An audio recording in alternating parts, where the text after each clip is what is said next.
Hello বন্ধুরা, তোমরা কেমন আছো? আশা করি সবাই ভালো আছো। কাকলি ব্লগে তোমাদের সবাইকে ওয়েলকাম।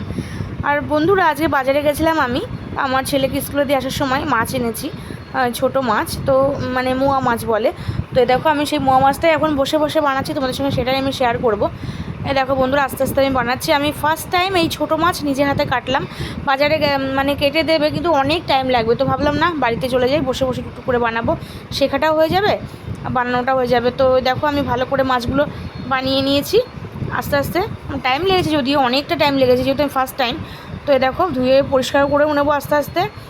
বাবা যা কষ্ট হয়েছে বন্ধুরা, কী আর বলবো। দেখো তার সঙ্গে কাতলা মাছের মাথাও ধুয়ে নিয়েছি পরিষ্কার করে, এবং ডাল রান্না করেছিলাম মাছের মাথা দিয়ে, সেটা শেয়ার করতে পারিনি।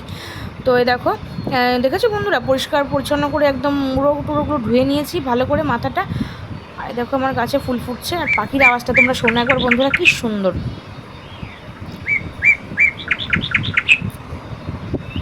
দেখো বন্ধুরা, গাছে কি সুন্দর কুড়ি দেখতে পাচ্ছ, আরও অনেকগুলো কুড়ি বেরিয়েছে। আরে দেখো আমার ছোট্ট ছোট্ট গাছে লঙ্কাও মানে হয়েছে কিছুটা। আরে দেখো আমি এখন রান্না করছি, ওই চুনো মাছটায় রান্না করব, তার জন্য আমি একটু বেশি করে পেঁয়াজ দিয়েছি আর লঙ্কা দিয়েছি, কালো জিরে তেলে দিয়ে আলু দিয়ে ভালো করে ভেজে নিয়েছি। একটু টমেটো আমি তার সঙ্গে অ্যাড করেছিলাম, আর হচ্ছে হলুদ লবণ একটু লঙ্কার গুঁড়ো আমি তার সঙ্গে দিয়েছিলাম, দিয়ে ভালো করে এটাকে কষিয়ে নিয়ে তারপরে জল দিয়ে ভালো করে ফুটে গেলে জলটা, তারপরে আমি চুনো মাছগুলোকে দিয়ে দেখো নামিয়েও নিয়েছি বন্ধুরা। আর সত্যি কথা বলতে খেতে যে কী দারুণ হয়েছিল বন্ধুরা, টেস্টি অসাধারণ হয়েছিল। এবং আমার বাড়িতে আমার নন্দা এসেছিলো, উনি এই মাছটা খেতে চেয়েছিলো, যার জন্য আমার আরও এত কষ্ট করে করা। উনি ভেলুরে গেছিলো ডক্টরের কাছে, তো এসে আমাদের বাড়িতে এসেছে, তো তার জন্য রান্না করলাম বন্ধুরা। ভালো লাগলে অবশ্যই লাইক করবে, সাবস্ক্রাইব করতে ভুলো না বন্ধুরা। টাটা, সবাই ভালো।